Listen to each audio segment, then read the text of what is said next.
অসমৰ ক্ৰীড়া ক্ষেত্ৰলৈ সুখবৰ অসমৰ দুজনকৈ খেলুৱৈয়ে ইংলেণ্ডৰ খেলুৱৈ বিকাশ কাৰ্যসূচীৰ অনুষ্ঠানত অংশগ্ৰহণ কৰে সমগ্ৰ ৰাজ্যৰ ভিতৰত ডিব্ৰুগড়ৰ বৌচুম গগৈ আৰু চৰাইদেউৰ মাধুৰ্য কুমাৰে অংশ ললে আন্তঃৰাষ্ট্ৰীয় এই ট্ৰায়েলত খেলিলে তিনিখনকৈ ঘৰুৱা মেচো ভৱিষ্যতে ভাৰতৰ হৈ প্ৰতিনিধিত্ব কৰাৰ সপোন দেখা দুই প্ৰতিভাৱান খেলুৱৈয়ে কাৰিকৰী দক্ষতা কৌশলগত বুজাবুজি শাৰীৰিক ফিটনেছ আৰু মানসিক বিকাশৰ ওপৰত গুৰুত্ব আৰোপ কৰি এই সফলতা অৰ্জন কৰিবলৈ সক্ষম হৈছে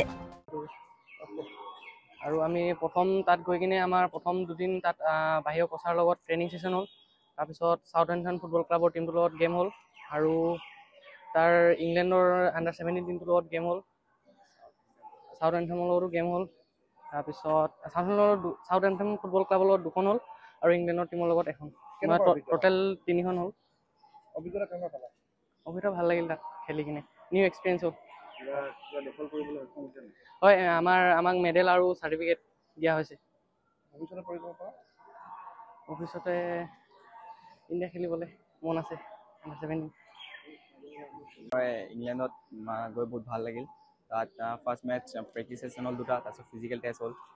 তাৰপিছত আমি সাউথহেম্পটন ফুটবল ক্লাবৰ লগত দুটা মেচ খেলিলোঁ তাৰ মেচতে মই এটা গ'ল মাৰিলোঁ বহুত ভাল লাগিল তাৰপিছত ইংলেণ্ড টিমৰ লগত এটা হ'ল বহুত ভাল এক্সপিৰিয়েঞ্চ হ'ল আমাৰ এইটো লাইফ টাইম আমাৰ এইটো থাকি যাব আৰু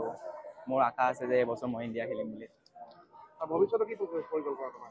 মই এটা প্ৰফেচনেল ফুটবলাৰ বনিম এনেই আমাৰ ল'ৰাটো আমাৰ বগীবিলৰ হয় আমাৰ ডিব্ৰুগড়ৰ প্ৰায় পশ্চিম প্ৰান্তত থকা বগীবিল আজি সমগ্ৰ বিশ্বতে ই হেৰি হয় আৰু ই আমাৰ গৌৰৱ আমাৰ বগীবিলৰ সন্তান আজি অসম তথা ভাৰতৰ হৈ সুদূৰ ইংলেণ্ডলৈ গৈ যেতিয়া নেকি প্ৰতিনিধিত্ব কৰিছে ই আমাৰ খুব গৌৰৱৰ কথা আমি খুব ভাল পাইছোঁ আনন্দিত ইয়াতে আমাক আমাৰ জিলা ক্ৰীড়া সন্থাই অলপ ছাপোৰ্ট কৰিব লাগিছিল আমি জিলা ক্ৰীড়া সন্থা বা আমাৰ অসম ক্ৰীড়া সন্থাৰ পৰা আমি তেনেকৈ কোনো সঁহাৰি পোৱা নাই আৰু আমি কৃষিজীৱী লোক হয় এই কৃষিজীৱী জেগাৰ পৰা সুদূৰ ইংলেণ্ডলৈ যেতিয়া নেকি খেল খেলিবলৈ গৈছে যিহেতু ফুটবল খেলত ই আমাৰ খুব গৌৰৱ কৰি আনিছে ইয়াতে আমি চৰকাৰৰ পৰা কিছু অন্ততঃ ধন্যবাদ সূচক মন্তব্য পোৱা হ'লেও খুব ভাল লাগিল এদিন গতিকে আজি এই চেনেলৰ দ্বাৰা মই আমাৰ অসম চৰকাৰ তথা আমাৰ ভাৰত চৰকাৰক অনুৰোধ জনাম যে তেওঁলোকেও আমাক এই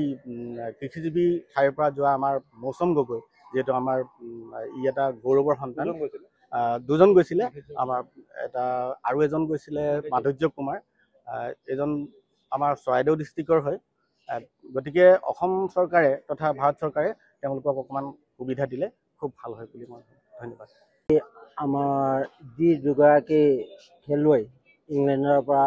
তেওঁলোকে খেলি আহিছে পোনপ্ৰথমে মই তেওঁলোকক ধন্যবাদ দিওঁ আমাৰ ডিব্ৰুগড় জিলাৰ পশ্চিম প্ৰান্তত থকা বগীবিলৰ পৰা মৌচুম গগৈ নামৰ যিজন যুৱক গৈছে সেই যুৱকজনে আজি নিজৰ একক প্ৰচেষ্টাৰ ফলত তেওঁ এই স্থানত গৈ পাবৰ কাৰণে সক্ষম হৈছে তেওঁক আজি এইখিনি কৰাৰ বাবে তেওঁৰ পৰিয়ালে যিখিনি কষ্ট কৰিছে সেই কষ্টখিনি আমি গাঁওবাসী হিচাপে সঁচাকৈ স্বীকাৰ কৰিব লাগিব